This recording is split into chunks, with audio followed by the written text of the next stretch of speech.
5 আগস্টে নাকি ওই যে বাথরুমে আপনাকে পালিয়ে থাকতে হয়েছিল, তারপরে মানে ছাত্রদের সহায়তায় আপনি প্রাণে বেঁচে যান। বাড়ি অ্যাটাক করছে তখন, এছাড়া উপায় কি ছিল? তো আপনি কি তাহলে বলতে চান যে মানে ছাত্ররা কি তাহলে আপনাকে রক্ষা করেছে? হ্যাঁ, এটাও তো ঠিক। কিন্তু অনেকে তো বলছে যে ওই সময় মানুষের মনে যে ক্ষোভ ছিল মানে আওয়ামী লীগের প্রতি বা আপনাদের প্রতি, তো সে সময় ছাত্ররা আপনাকে রক্ষা করবে, মানে এটা অনেকের কাছে মানে বিশ্বাসযোগ্য হচ্ছে না বিষয়টা। ওরা বলছে আপনার উপর রাগ ছিল, কিন্তু আপনার সামনে এসে আমাদের হাত পানি হয়ে গেছে। তো এরপরে আপনি তাহলে 3 মাস তো দেশেই ছিলেন? হ্যাঁ, ছিলাম। তো দেশ থেকে মানে তাহলে মানে গেলেন কিভাবে? ওখানে আপনাকে কারা সহযোগিতা করলো, এটা কি বলা যাবে? এটা কি বলা যায়? আচ্ছা, তো এখনো মানে দেখা যাচ্ছে যে মোহাম্মদে পরে আমরা জি আচ্ছা বলেন। যেভাবে তল্লাশি, বাড়িতে বাড়িতে অভিযান, আত্মীয় স্বজনের বাড়িতে তল্লাশি, এসব একবারে চরমে। তো এটা তাছাড়া তখন শরীরটাও আমার একটু সমস্যা হয়ে পড়ছিল, অনেকগুলো ওষুধ খেতে হয়। ওষুধ খেলে আমি ভাবলাম যে অ্যারেস্ট হলে তো আমাকে ওষুধ খাওয়ানোর হলো। তো অনেক কিছু চিন্তা করে আমি শেষ পর্যন্ত সিদ্ধান্ত নিলাম ওখানে থাকবো না। তো এই যে 3 মাস যে আপনি থাকলেন, তো এই 3 মাসে তো আপনি নিশ্চয়ই বুঝতে পেরেছেন যে মানে মানুষের মনে যে আপনাদের আওয়ামী লীগকে নিয়ে যে এত ক্ষোভ, এই ক্ষোভটা কি আপনি মনে করেন না যেটা যুক্তিযুক্ত ছিল? কারণ আপনারা এই যে 15.5 বছরে যা করলেন, আপনার কি মনে হয় না যে এটা থেকে আপনাদের 15.5 বছরে পদ্মা সেতু তো আমরা করেছি, 3.5 বছরে মেট্রো রেলও তো আমরা করেছি, 7.5 বছরে 15 বছরে ঢাকা এলিভেটেড এক্সপ্রেসওয়ে তো আমরা করেছি। কিন্তু আপনারা যে উন্নয়ন করেছেন, উন্নয়নমূলক কর্মকাণ্ডের নামে যে জনগণের ভোটাধিকার আপনারা যে কেড়ে নিয়েছিলেন, আপনি কি মনে করেন না যে এটা একটা আপনাদের ভুল ছিল? কোনটা? মানে এই যে উন্নয়নের কথা বলে আপনারা যে গণতন্ত্র না উন্নয়ন, কিন্তু দেখা গেল আপনারা উন্নয়নের কথা বলে 18 সালে একটা রাতের ভোটের নির্বাচন করলেন, 2024 একটা ডামি নির্বাচন করলেন। তো এই যে জনগণের যে ভোটের অধিকারটা কেড়ে নিয়েছিলেন, আপনি কি মনে করেন না যে এটা আপনাদের একটা ভুল সিদ্ধান্ত ছিল? আলোচনার অপেক্ষা রাখে, সেগুলো চর্চা করার বিষয় আছে, আমাদেরও একটা দৃষ্টিকোণ আছে। কিন্তু আমরা যখন দেখি মোহাম্মদে দেশে দেশে গণতন্ত্রের স্বরূপ সব জায়গায় একরকম নয়।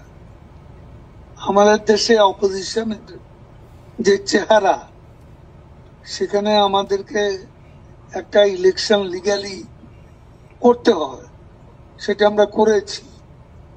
এটা কিন্তু উন্নয়নকেও আমরা, দেশের মানুষ যা চায়, আজকে আপনি অপিনিয়ন পোল নেন, বেশিরভাগ লোক শেখ হাসিনা আবার আসুন এবং শেখ হাসিনাকে আমরা চাই, এই কথা আজকে মানুষের মুখে হচ্ছে। ইলেকশনটা হলে বুঝবেন না, কিন্তু এটা তো আপনি যেহেতু আওয়ামী লীগ করেন আপনি সেটা বলছেন, মানুষ শেখ হাসিনাকে বলবে। কিন্তু পাবলিক পারসেপশন হচ্ছে যে আপনি দেখেছেন যে শেখ হাসিনা যদি সত্যি মানে ওই সিচুয়েশন থাকতো দেশে থাকতেন, ওনাকে তো দেশ ছেড়ে পালিয়ে যেতে হয়েছে। তো এটা কি তার রাজনীতির জন্য একটা লজ্জাজনক অধ্যায় না? আমি এটা মনে করি না। তখন তার বেঁচে প্রয়োজন ছিল, কারণ তাদের সেদিন প্ল্যানই ছিল তাকে কিল করবে। আচ্ছা, বেগম খালেদা জিয়াও তো মারাত্মক শারীরিকভাবে অসুস্থ ছিলেন, কিন্তু কই উনি তো কম্প্রোমাইজ করেননি, উনি তো আপোষ করেননি, উনি তো দেশেই থেকেছেন, তাকে চিকিৎসাও করতে দেননি। হ্যাঁ, কিন্তু উনি তো আপনাদের সাথে কম্প্রোমাইজ করলে তো আপনারা তাকে বিদেশে যেতে দিতেন, তো তিনি তো কম্প্রোমাইজ করেননি, কিন্তু আপনাদের নেতৃত্ব কম্প্রোমাইজ করে ভারতে চলে গেলেন। কম্প্রোমাইজ করে যায়নি, তাকে বাঁচার দরকার ছিল, সেই জন্য চলে আসছে। কিন্তু আপনার কি মনে হয় না যে আপনারা ওই সময়টাতে যখন শাসনভারে ছিলেন তখন আপনারা এমন সবকিছু, বাংলাদেশে অপিনিয়ন পোল নেন, মানুষ কাকে সমর্থন করে, আমি সেই কথাই যাচ্ছি। আচ্ছা, সেটা ঠিক আছে, এটা আপনি যেহেতু আওয়ামী লীগ করেন আপনি ভাববেন বা বিশ্বাস করবেন যে আমি আপনার সে দলের প্রতি কথা মানুষের সেবা সমর্থন। পাবো কেন? দেশে পাবলিক ওপিনিয়ন কোন জায়গা এটা কি আপনি জানেন না? এখন আপনি একটা দলের সমর্থক হলে তো জানবেন না, এটাই স্বাভাবিক। না, আমি কোনো দলেরই সমর্থক না। আমি আপনি যখন তো বায়াস, না, আমি কখনোই বায়াস না। when you are biased as a journalist, তখন আপনি ঢালাও অভিযোগ আচ্ছা করবেন। আচ্ছা, সাংবাদিক বলতে আপনারা এর কি, কোনো মানে নেই। সাংবাদিক বলতে মানে কারা বায়াস ছিল না? এই যে আপনার নাইমুল ইসলাম খানের মতো লোকরা, বা যারা ওই যে শেখ হাসিনার প্রেস কনফারেন্সে গিয়ে ভালো ভালো কথা বলতো? তাদের কথা বাদ, আপনি নিজেই বায়াস। আমি সবার কথা তো বলছি না। আচ্ছা, আপনি আমাকে বায়াস বলেন? বায়াস লোক তো আছে। আপনি নিজেও তো সাংবাদিকতা করেছেন, তাই না? আপনি নিজেও জানেন যে সাংবাদিকদের কাজ হচ্ছে প্রশ্ন করা। আমি ওই প্রশ্নটাই আপনাকে করছি, তো সেজন্য আমি সে প্রশ্ন করে লাভ তো নেই। প্রশ্ন করে যা নেবেন সেটা লিখতে পারবেন না, কারণ আমি আওয়ামী লীগের যে সেটি সেটা আপনি প্রচার করতে পারবেন না। আমি অবশ্যই প্রচার করতে কথা পারবো, বলার জন্য বলছেন। এবং আমি যেটা কথা আপনার সাথে হ্যাঁ। হচ্ছে পুরোটাই আমি আনকাট প্রচার করব। কিন্তু আমি যেটা জানতে চাই যে আপনাদের কি এখনো কোনো অনুশোচনা বা আত্ম উপলব্ধি হয়েছে যে আপনারা যা করেছিলেন না, সেগুলো সেটা- সঠিক ছিল না? না, আমাদের আত্ম উপলব্ধি, আমাদের আত্মসমালোচনা থাকতে পারে, এবং সেটা নিয়ে আমরা চর্চা করব যখন আমরা দেশে ফিরব, এবং সেখানে আলোচনা করে ভুল হয়ে থাকে আমরা ভুল স্বীকার করব, সেটা দেশে বিদেশে বসে। কিন্তু দেশে কি যাওয়ার মতো বাস্তবতা আপনাদের হবে আদৌ? কারণ আপনাদের নেতাকর্মীরা সবাই তো মানে পলাতকই বেশিরভাগই, কাউকেই তো আমরা দেখতে পাচ্ছি না। আদৌ কি দেশে আসার মতো কোনো সিচুয়েশন কখনো হবে আপনার মনে হয়? The sun rises every day, but the night before. তো আরেকটা প্রশ্ন করতে চাই, আরেকটা প্রশ্ন আপনাকে করতে চাই। এটা তো আপনি জানা, এটা ইংরেজিটার বাংলা, একটু ভাবেন। এ ধরনের অবস্থা থেকে we can get out of this মানে আপনার enemy position. এখন আমরা যে অবস্থা আছি, we can get out of the gutter. আমি সেটাই মনে করি। না, সেটা ঠিক আছে, আপনি আশাবাদের আপনি গাটারে পড়ে গেছেন, গাটার থেকে you can get out of the gutter, ওই বিশ্বাসটা আপনার আছে। কিন্তু কথা হচ্ছে এই গাটারে আপনারা পড়লেন কেন? হ্যাঁ, তো ওই উপলব্ধিটা কি আপনাদের হয় যে এই গাটারে পড়লাম কেন? গাটারে পড়েছি নিজেদের স্বেচ্ছাচারিতার কারণে, ভোট চুরি করে ক্ষমতায় থাকার কারণে, অপোজিশনকে কোনো স্পেস না দেওয়ার কারণে। তো এই উপলব্ধিটা না আসলে কি আপনি মনে করেন যে বাংলাদেশে আসলে রাজনীতিতে প্রত্যাবর্তন করা সম্ভব?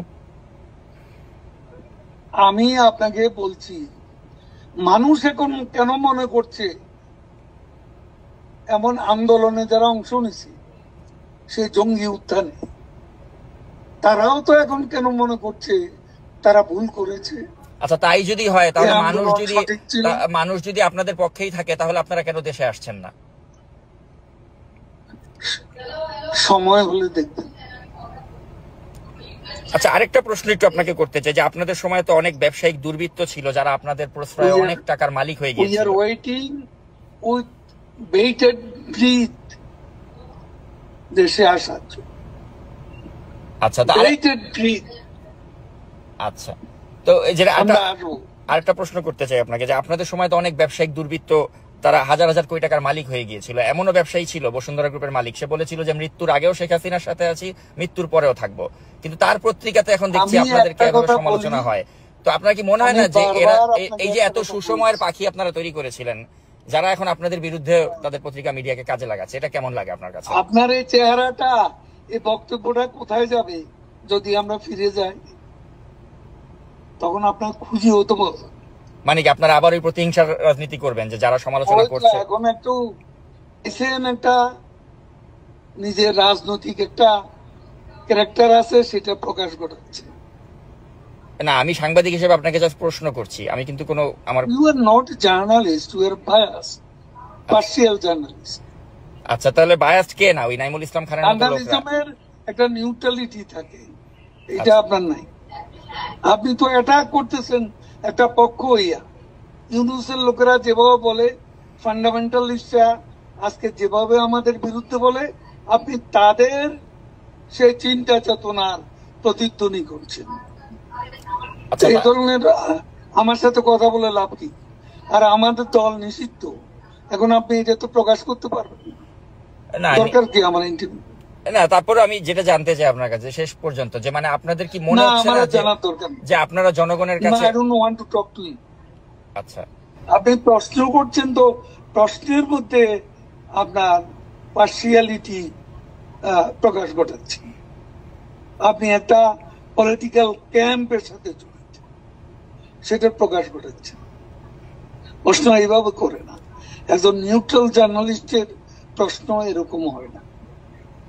আচ্ছা, শেষ প্রশ্ন আপনাকে যেটা করতে চাই, তাহলে আপনারা কি কখনোই জনগণের কাছে আপনাদের অতীত কর্মকাণ্ডের জন্য ক্ষমা চাবেন না? আমি সে কথা জবাব দিয়েছি, শুনতে পাননি? আচ্ছা। আমরা যাই করব দেশে গিয়ে করব।